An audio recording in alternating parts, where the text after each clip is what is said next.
ရိတ်ကြီးအားလုံးပဲမင်္ဂလာပါရှင်ဆယ်လီမန်လေးချင်တရားတွေပြန်လည်ပြီးတော့မှကြိုဆိုလိုက်ရပါလိမ့်လို့ဒီနေ့ဗီဒီယိုလေးမှာတော့ခုလိုမျိုးဆဆရရတိုးတက်နေတဲ့ခေတ်ကြီးမှာအပြန်တင်စရွယ်မျိုးသမီးလေးတွေနေနေအတူတူပျော်ရွှင်စားတဲ့ချိန်တွေမှာဆိုရင်ဘယ်လိုမျိုးလေးတွေကိုသဘောကျတတ်လဲဆိုတာကိုဘဟုတုတဖြစ်ပွဲတင်ဆက်ပေးလိုက်ရပါရင်နော်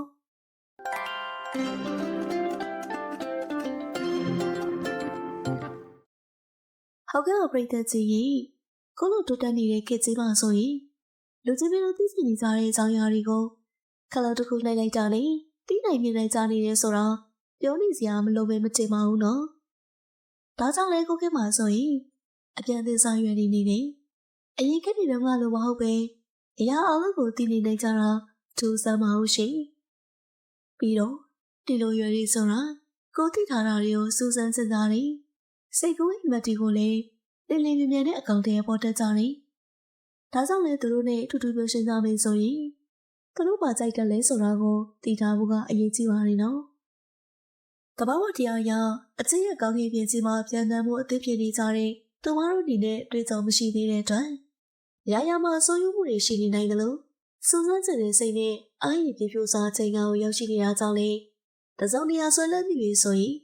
အရင်ကမှလည်းလောဘကြီးတတ်ကြပါရဲ့ရှင်ရှုပ်ရှင်ကြီးနဲ့အပန်းပြေနာယူရေးဒါမှမဟုတ်လူစီကားရဲ့ပန်းချက်လူနေရာမျိုးလေးတွေမှာ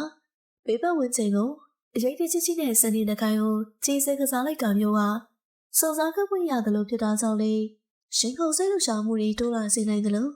အမွေလေးတွေကိုပါရွှေလန်းစေလာနိုင်ပါတယ်နော်ဝေကျေဥစ္စာကျေဝမှုတွေတန်းစိတ်ကူးရင်တော့ပုံမကုန်ပြီးတကြတဲ့သူတွေဖြစ်တာကြောင့်လေအစင်နေတဲ့နေရာမှာအစင်ပြောင်းပြောရှင်နေတယ်ဆိုတာမျိုးပါလေသူမတို့အတွက်လက်ဆောင်တစ်ခုပါပဲနော်ဟုတ်ကဲ့ပါရှင်ဒီလိုကြိုက်တဲ့လေးတွေကိုသာဖန်တီးပေးနိုင်မယ်ဆိုရင်အမတ်တရားလေးတွေလည်းဖြစ်စေနိုင်တယ်လို့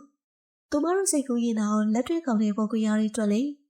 လူချင်းမျိုးတို့ပေါ်မှာမြတ်တာတရားတွေပုံမဖြစ်ပေါ်စေလာနိုင်ပါတယ်နော်ဟုတ်ကဲ့ပါပရိသတ်ကြီးရှင်ဒါကတော့တိုးတက်လာတဲ့ခေတ်ကြီးရဲ့မှာအပြန်တင်ဆက်ပြလေးတွေနေနေ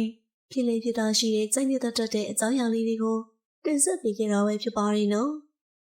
ဗီဒီယိုလေးပြီးဆုံးတဲ့အထိအားပေးခဲ့ကြတဲ့အတွက်လည်းကျေးဇူးအများကြီးတင်ရှိပါတယ်ရှင်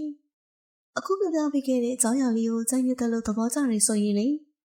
ကျွန်တော်ရဲ့ YouTube channel လေးကို like and subscribe လေးလုပ်ပေးပြီးအားပေးသွားကြပါဦးရှင်